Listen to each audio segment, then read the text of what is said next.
Je vous présente les 7 meilleurs pays où travailler en Afrique francophone. Le numéro 1 se trouve à la fin. Numéro 7, la Côte d'Ivoire, un leader de l'Afrique de l'Ouest. La Côte d'Ivoire est très dynamique, surtout à Abidjan. Mais ces dernières années, les tensions politiques et des problèmes pour les affaires ont fait perdre quelques places à ce pays. Malgré cela, l'économie reste forte, avec le café, le cacao, le pétrole et l'or, etc. Pour les salaires, un cadre bancaire peut gagner entre 1000 et 1200 $ par mois. Et à Abidjan, il suffit d'ouvrir les yeux pour voir le nombre d'investisseurs étrangers dans la capitale pour comprendre le poids de ce pays dans la sous-région. Numéro 6, le Gabon, un pays avec beaucoup de ressources. Le Gabon a beaucoup de pétrole et de bois, ce qui attire les industries. Libreville, la capitale, est une ville agréable avec des plages. Depuis que le nouveau pouvoir militaire est en place, il y a des efforts pour moderniser le pays et attirer des investisseurs. Par exemple, un ingénieur dans le pétrole peut gagner jusqu'à 5000 $ par mois. Le Gabon est aussi connu pour sa nature, ses forêts qui couvrent 80% du pays. On respire de l'air pur dans ce pays. Numéro 5,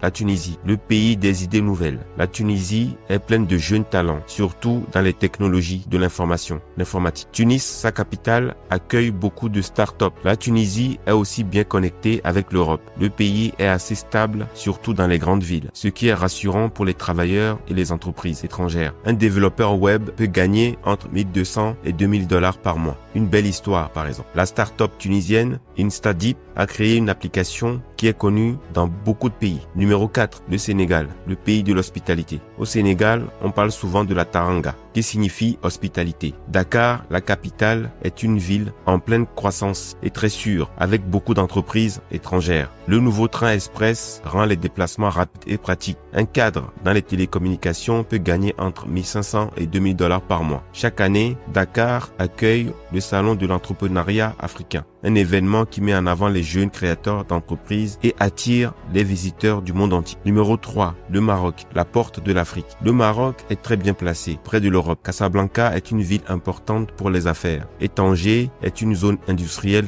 moderne. Le port de Tanger est l'un des plus grands du monde. Le Maroc est stable et sûr, surtout dans les grandes villes aussi. Un ingénieur en logistique peut gagner entre 1500 et 3000 $ maximum par mois. Il ne faut pas oublier l'influence des grandes entreprises marocaines et des écoles reconnues qui forment des cadres recherchés dans toute l'Afrique. Numéro 2, l'île Maurice, un paradis pour les affaires. L'île Maurice est connue pour ses plages magnifiques, mais c'est aussi un excellent endroit pour travailler. Les impôts sont très bas et la vie est très sûre. Beaucoup d'entreprises sont installées dans le pays pour profiter de tous ces avantages. Un directeur d'hôtel peut gagner entre 2500 $ jusqu'à 3500 $. Et imaginez travailler avec une vue sur l'océan Indien. En plus, les gens parlent français et anglais, ce qui rend les échanges plus faciles dans ce super pays. Le numéro 1, le number 1, c'est le Rwanda, le pays bien organisé. Le Rwanda est numéro 1 sur cette liste et c'est mérité. On l'appelle souvent le Singapour de l'Afrique parce qu'il y a moins de 10 ans, le président Kagame voulait que son pays soit comparé avec les pays asiatiques. Il faut reconnaître que le pays est propre, organisé et facile pour les affaires. Par exemple, ouvrir une entreprise au Rwanda peut prendre moins d'une journée avec un travail efficace mais discret des forces de sécurité et d'ordre. Le Rwanda est aussi très sûr, ce qui rassure les gens qui travaillent dans le pays et les entreprises. Un gestionnaire en informatique peut gagner jusqu'à 2000 $ par mois. Et chaque mois, tout le monde aide à nettoyer les rues du pays. Une activité appelée